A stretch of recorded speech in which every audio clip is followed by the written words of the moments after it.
විරෝධාර රණවිරුවන් කිලිනොච්චිය විජයග්‍රහණය කිරීම වෙනුවෙන් ඔවුන්ට උත්තමාචාරය පුද කිරීමේ රණවිරෝපනාම පාගමනක් අද උදෑසන පාර්ලිමේන්තු වටරවුම අභියසදී පැවැත්වින. කෝට්ටේ මහනගර සභාව අභියසින් හා කඩුවෙල ප්‍රාදේශීය සභාව අභියසින් ආරම්භ වූ මෙම දෙවන්ත පාගමන දිසා දෙකකින් පාර්ලිමේන්තු වටරවුමට පැමිණියහ. වැඩ කරන ජනතාව මෙන්ම මහා සංඝරත්නය, මැති ඇමතිවරු, පළාත් සභා මැති ඇමතිවරු, ආයතන ප්‍රධානී හෝ මෙම පාගමනට එක්ව සිටියහ. විරෝධාර රණවිරුවන් උතුරේ සිදු කරන ක්‍රියාන්විතවලට තවදුරටත් ශක්තිය හා ධෛර්යය ප්‍රාර්ථනා කිරීමත් ලැබූ ජයග්‍රහණවලට ප්‍රණාමය පුද කිරීමත් මෙම පාගමනේ අරමුණ වී තිබින. අති විශාල ජනකායක් ඊට එක්ව සිටීමද කැපී පෙනින. ශ්‍රී ලංකා නිදහස් පක්ෂය නියෝජනය කරමින් නොයෙකුත් වෘත්තීය සමිති සංගම්වල නියුක්තියෝද පාගමනට එක්ව සිටියහ.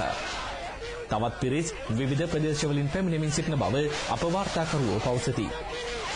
කිලිනොච්චිය ජයගත් විරෝධාර රණවිරුවන්ගේ ශක්තිය තවත් වර්ධනය කරමින් මොළතෙව් සහ අලිමංකඩ ප්‍රදේශ මුදා ගැනීමට ආශිර්වාද කිරීම මෙම පාගමනේදී සිදු විය. මේ අතර දිවිහිමියෙන් විරෝධාර රණවිරුවන් ලද කිලිනොච්චිය ජයග්‍රහණය හැල්ලුවට ලක් කරමින් විවිධ ප්‍රකාශනිකුත් කරන දේශපාලනඥයන්ට සහ විවිධ සංවිධානවලටද පාගමනට එක්ව සිටි පිරිස් විරෝධය පළ කළහ. ඔවුන්ගේ අනුරෝධ ප්‍රදර්ශනය කරමින් හා ඒවා ගිනි තබමින් මෙම විරෝධය පළ කිරීම දක්නට ලැබින. මෙම තීරණාත්මක මොහොතේ පක්ෂ පාට බෙහෙද නොසලකා ජනාධිපතිතුමා ප්‍රමුඛ රජය සමග විරෝධාර රණවිරුවන් එක්ව මාතෘභූමිය ත්‍රස්තවාදයෙන් මුදා ගැනීම සඳහා ගෙන යන වැඩපිළිවෙලට සියලුම දෙනාගේ සහාය අත්‍යවශ්‍ය බවද පාගමනට එක් වූ අවධාරණය කර සිටියහ.